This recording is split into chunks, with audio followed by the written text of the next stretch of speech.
In this video, I'll be reacting to the Fire Emblem Engage A Walk Around Somniel. The person who translated this, you can see their account here, Satsuma F. Soy Soy, which is a pretty funny name. But definitely check out their channel. I'll give them a like and sub too, just because this is very nice of them to do. They've been dropping a lot of these trailers in Japanese, like only in Japanese for some reason. I know Fire Emblem games sell worldwide, but all right, so it's a minor complaint, but we'll check out this trailer. So it's a walk around Somniel. So this is like your base. Yeah, this is your hub for your travels. So it's kind of like the Monastery. Floating fortress you can go to at any time.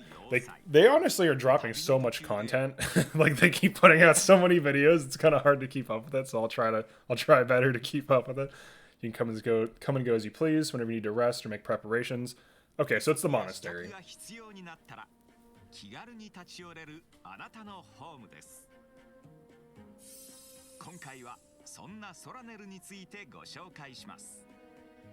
So there's going to be exploration to some degree, like in the Monastery, I imagine. Like walking around and stuff. They brought fishing back, okay. Okay, you can walk around. Dang, dude, she's thick. Pepsi girl thick. Okay. Preparing for battles. First thing you do is make various preparations. Got it. So like cooking, buying stuff, that sort of thing, collecting items. Okay, here we go. This is huge. This is nice. Okay, so Armor Slayer, Killing Edge. So it looks like they just have infinite supply of these and then a finite amount of these weapons. Here we go. Yeah, infinite amount of, maybe these are vulnaries, or yeah, these are vulnaries. And then they have a finite amount of other utility items, so that's nice. Antidote. Oh, that's nice. That's interesting. So Antidote heals and removes poison now, because usually it just removes poison. It doesn't heal you, so that's interesting. And Holy Water seems to do the same thing.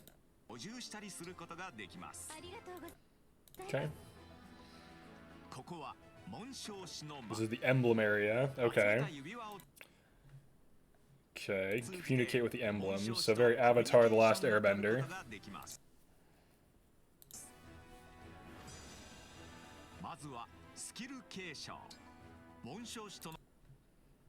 By deepening your bonds with the emblems, you can inherit various skills, which will be useful in battle. Okay, so you have to kind of like level them up. And I wonder if this is per character or per emblem. By deepening your bonds, you'll inherit various skills. Okay.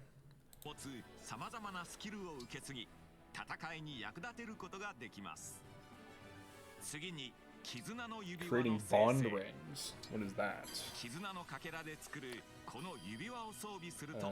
Okay. Your stats will be increased. Got it. Okay, and then they're just showing all the different bond rings you can create.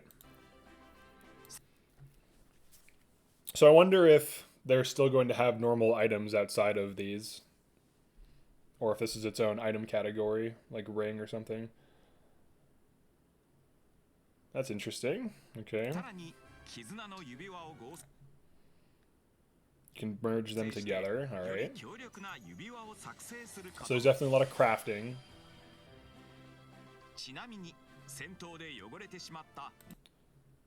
So rings get dirtied in battle.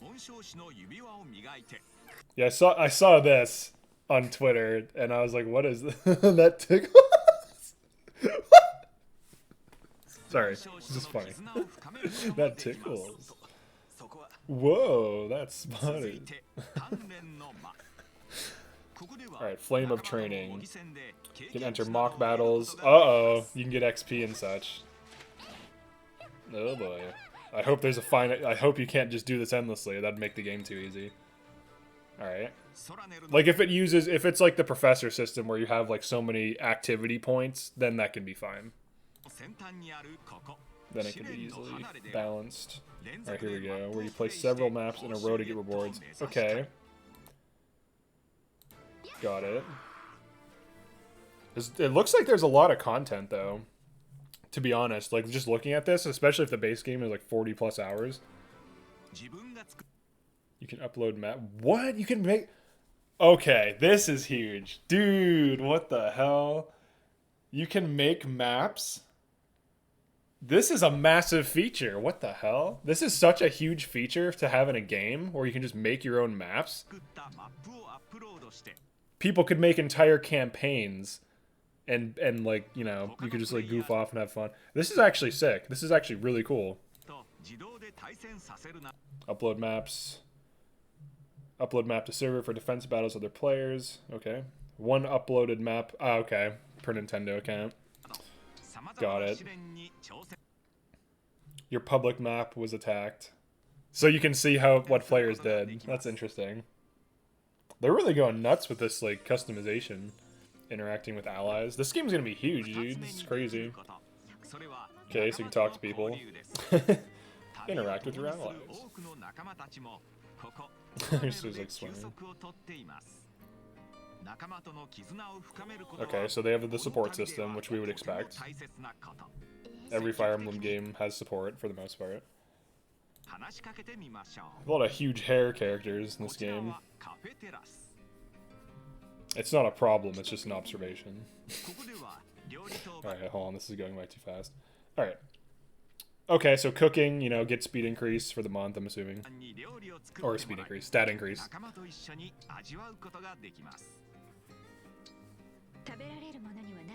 This is a massive video, or massive drop. There's just like they're just like you can make custom maps. Here's the whole monastery system. All right, cool. Bond support, great. I'm assuming motivation is still a thing as well. Oh, yeah, items around the map, standard stuff. Yep, gift system from Three Houses. See, the thing that's nice about the Three Houses, so like if you ever make a game, and let's say you make some complicated system like the Monastery system, you can reuse that in a future game. All the code's there, right? And then you just have to do new art assets, new characters, new, you know, dialogue interaction, and so on. So it actually isn't that much to add. Like if you have all these systems, you can reuse them whenever. So that's just my point. So they have the gift giving system, they have the motivation system, they have the monastery, they have, you know, crafting, cooking food, and giving stat increases. So then what they can do is just add more content on top of that. So now they have the emblem system if they ever want to reuse that. Alright, and they have fishing, they have working out, which is hilarious. I like how they have gym clothes. Like, what? This farm, using it animals. Oh yeah, because people loved the cats and dogs in Three Houses Monastery. So they're adding like an actual thing for that. That's funny. Something good might happen if you bring in lots of animals. Alright, you got this guy. Okay, so this is like a mascot type character. If you take good care of it, something nice might happen. So it gives you bond frags. At the accessory shop, you can dress up your allies. Okay. Yeah, they kind of had this in Three Houses, just with some of the outfits. It wasn't as sophisticated as this, but you could tell they wanted to add it in. Yeah, like adding glasses and stuff like that. This is the physical exercise area. You can do push-ups. You can do squats. They're trying to get gamers to do more working out, which I'm all for. Everyone should work out. Some fishing. Now, one of the things that I am concerned about is that all these things allow you to min-max, unfortunately, and Three Houses had a lot of min-maxing on Maddening if you wanted to do it. Now, you didn't have to do it, but it was like an insane amount of min-maxing, so this is kind of like, in some ways this is cool, but in other ways I'm thinking like, oh boy, I'm gonna have to be spending a lot of time in Monastery. Now, I'll do guides on all this stuff, and you know, I'll also do a run after I beat like the hardest setting a few times, where I don't do any stuff in this game's Monastery. It's just like how I did with Three Houses, but yeah, we'll see. What is this? I just completely missed that. What is this card thing? Fortune telling? Okay.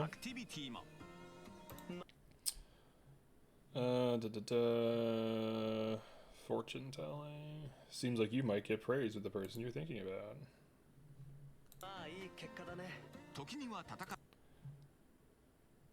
Okay, fortune telling. That's a thing. Random. What the hell? What the hell is that? What was that? What is this? Star Fox? What the fuck? Do a barrel roll. Alright. So they added Star Fox. I don't know why, but they added Star Fox to the game. Alright, so you can get Amiibos. Dude, what the heck? Why did they add Star Fox to a Fire Emblem game? Why is this happening? Alright, Amiibos. When placing Fire Emblem Amiibos, you can get clothes of Fire Emblem, or clothes of emblems and songs from the game. Okay. Dude, Amiibos are expensive, though. So you get 3 tickets. Dude, Amiibos are like 20 to 40 bucks. That's insane. Alright, so you get 3 songs and 3 outfits per Amiibo. So if you pay 20 to 40 bucks... Jesus Christ. That's crazy. I'm not sure how I feel about that. Just sell the damn outfits, you know? Or just sell them or include them in the DLC. That's wild. Alright. I guess they want people to collect Amiibos. Alright, you can rest up in your room.